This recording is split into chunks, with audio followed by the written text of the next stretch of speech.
اللہ اللہ اللہ اللہ۔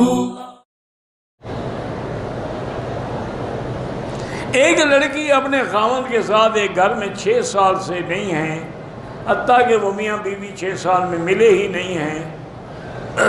تو اگر چھوڑتا ہے تو اس کی بہن کو چھوڑ دیں گے، بہرحال ٹھیک ہے، تو پھر گناہ تو آپ پر ہے نا، اگر آپ نہیں چھوڑیں گے۔ آخر وہ کوئی لڑکی جو ہے کوئی ایسی فرشتہ تو نہیں ہے کہ 6 سال میں اس سے گناہ بھی نہیں ہوتا۔ طلاق دو کیوں وہم کرتے ہو؟ تمہاری بہن کے مقدر میں بھی لکھا ہے طلاق تو ہو جائے گی۔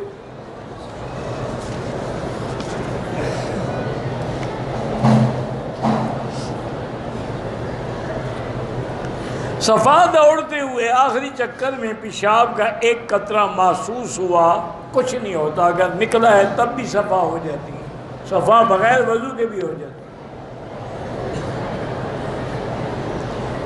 میری تفسیر کا نام ہے تفسیر مکی۔ اس وقت تک الحمدللہ 7 جلدیں شائع ہو چکی ہیں، اور باقی جیسے جیسے اللہ تعالیٰ توفیق دیتے ہیں، اسباب پیدا فرماتے ہیں، تو ہم چھاپتے رہتے ہیں۔ اب 8ویں جلد بھی چھپنے کے لیے تیار ہے، اللہ کرے گا، اللہ مسبب الاسباب ہے۔ بس 7 جلدیں الحمدللہ چھپ چکی ہیں تفسیر مکی کے نام سے، اور یہ 7 جلدوں میں ہم پہنچے ہیں سورۃ النساء یعنی 5ویں پارے میں۔ تو اسی سے اندازہ کر لیں کہ انشاءاللہ کتنی جلدیں ہوں گی، اگر اللہ چاہے گا، اللہ نہ چاہے تو کیا ہو سکتا ہے۔ کعبے کی طرح وہ منہ پہ یا پیٹ کر کے میاں بیوی مصوبت کر سکتے، ہاں جی کر سکتے ہیں۔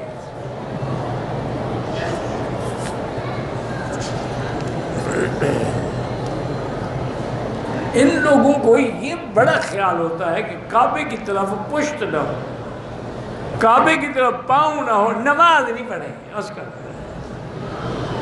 نماز کے پہ میاں بیوی ملے او کعبے کی طرف منہ ہو جائے، کہ وہ مسلمان نہیں ہے کہ کعبے کی طرف منہ نہ ہو۔ بس ایک اپنے اپنے مسئلے ہیں، گھڑے ہوئے ہیں۔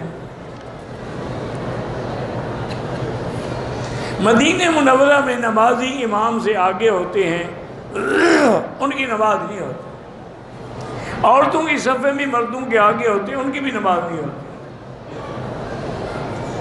حالانکہ مدینہ پاک میں انہوں نے امام کی حد کے مطابق باقاعدہ پٹیاں لگائی ہوئی ہیں، لکھا ہوا ہے، بورڈ لگا ہوا ہے کہ یہاں تک امام کی حد ہے، اس سے آگے نہ بڑھے۔ لوگوں نے تو بس 40 نمازیں پوری کرنی ہیں نا، نماز ہو یا نہ ہو۔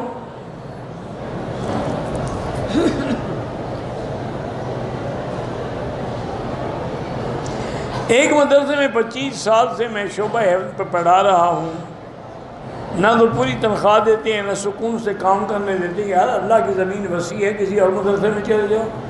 جب 25 سال میں تجربہ کر لیا ہے تو باقی کیا دیکھنا چاہتے ہو؟ چھوڑو ایسے مدرسے میں جو تنخواہ ہی نہ دے۔ اگر آدمی کو تنخواہ نہیں دے گی، دیکھو نا یہ جتنے آج کل آپ کے یہاں مسئلے بنے ہوئے نا، 11ویں شریف، 12ویں شریف، کل شریف، 40ویں شریف، یہی مصیبت ہے کہ علماء کو تم نے تنخواہ نہیں دی، انہوں نے تمہارے لیے سارے مسئلے بنا دیے ہیں۔ کھانا تو ہے نا، انہوں نے پیٹ تو بھرنا ہے، انہوں نے کہا ٹھیک ہے جی 11ویں، آج 12ویں، آج 11ویں ہے، تیسرے دن کل شریف ہے، پھر 7 جمعرات شریف ہے، پھر 40، اتنے میں کوئی اور شریف بھی مر جائے گا۔ ان کی روٹی تو چلتی رہی۔ یہ مسئلے اسی لیے بنے ہیں کہ تم نے علماء کی قدر نہیں کی، اور پھر جاہل جو ہے وہ عالم بن گئے۔ گردن کا مسح کرنا مسئلہ کہ حنفی میں جائز ہے، باقی ائمہ کے نزدیک نہیں ہے۔ حالانکہ یہ تحقیق کی بات ہے کہ کیا گردن جو ہے یہ سر کے پچھلے حصے کے اندر داخل ہے یا نہیں ہے۔ اور دوسرا قرآن کہتا ہے کہ جہنمیوں کی گردن میں توق ڈالے جائیں گے، اذ الاغلال فی اعناقہم۔ تو اس لیے ایک روایت میں آتا ہے کہ جو آدمی گردن کا مسح کرتے ہیں اللہ ان کو ان اغلال سے محفوظ رکھے۔ قبلے کی طرف پاؤں اگر بے ادبی کی نیت نہ ہو تو کوئی بات نہیں۔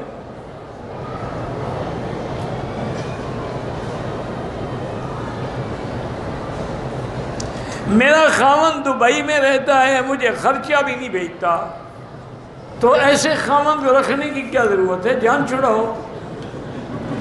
خرچہ بھی نہیں دیتا، حق بھی ادا نہیں کرتا، تو نام کا خاوند ہے، بس مہر لگی ہوئی ہے۔ اب میں بیوٹی پارلر اگر کھول کے کام کروں، بیوٹی پارلر کا کام تو کریں، لیکن اس میں جو یہ بھویں بنانا، جو چیزیں شریعت میں حرام ہے وہ نہ بنائیں، یا بالوں کو کاٹ کے دوسرے بال لگانا، یہ حرام ہے۔ سب سے بہتر یہ ہے کہ بیوٹی پارلر کے چکر سے تم اس سے جان چھڑا کے اچھے آدمی سے شادی کر لو۔